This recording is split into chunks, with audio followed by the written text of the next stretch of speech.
Welcome back to my channel. This is T. In this video, I'm going to explain to you what Apache Tears feels like. So first I want to tell you about the story or legend behind the Apache Tears. So Apache women cried and their tears hit the ground. And when that happened, these Apache tears were created. The reason Apache women were crying was because their people lost to a war with the U.S. cavalry, and many of their people passed away. So let's now talk about information as it relates to how the Apache tears are made. So Apache tears are round, pebble-like looking stones. They are made of obsidian, which is a volcanic glass.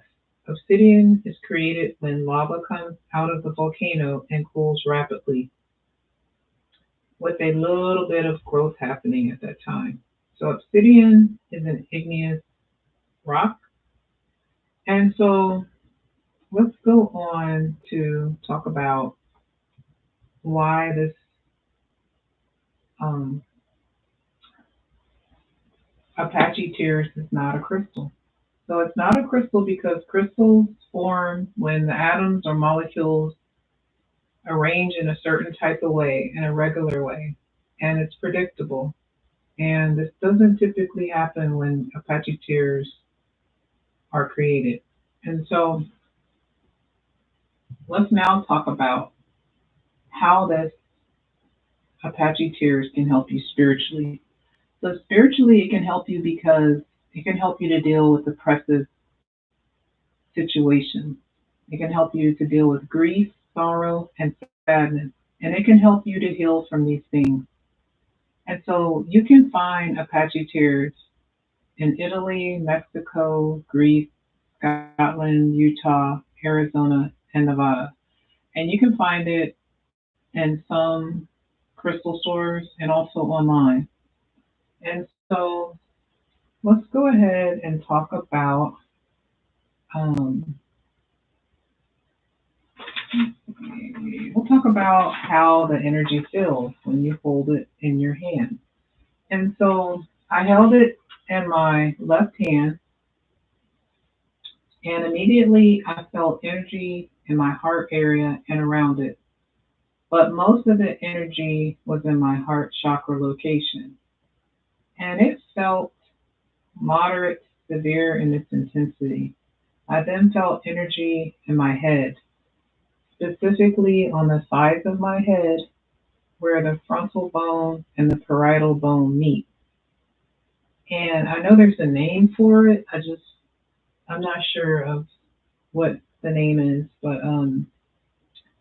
I felt some mild to moderate digging in this location. And this is a new location. I don't usually feel energy in this area.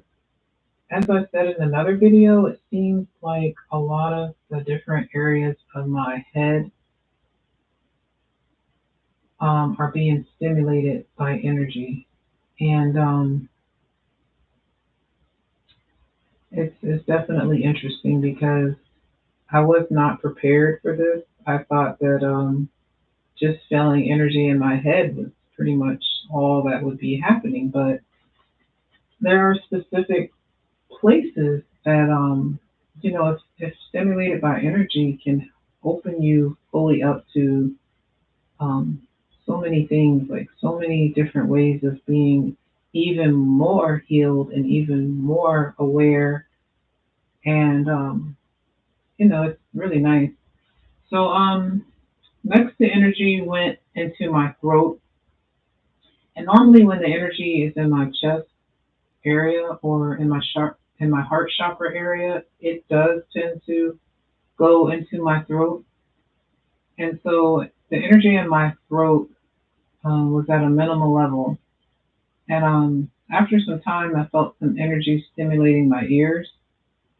And so, the energy went back to my throat.